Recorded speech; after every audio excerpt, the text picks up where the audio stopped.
In our daily lives, we often carry a silent, heavy burden, the desire to control everything around us. We try to orchestrate every moment, manage every detail, and steer the world according to our will. But this constant effort, this relentless grasping for certainty in an uncertain world, doesn't bring us security. Instead, it slowly, surely exhausts our spirit, leaving us drained and anxious. Think about it. You can't control what others think or say about you.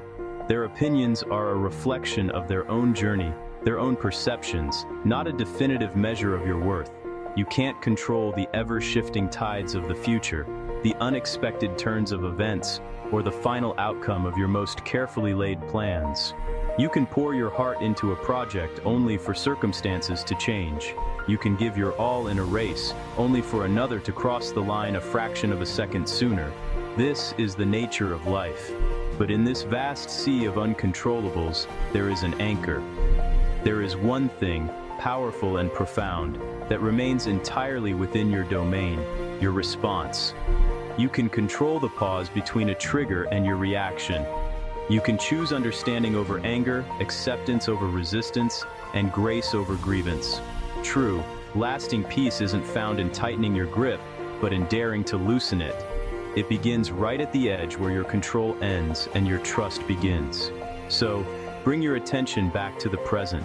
Focus on the small, meaningful actions that are right in front of you, the things that are truly in your hands.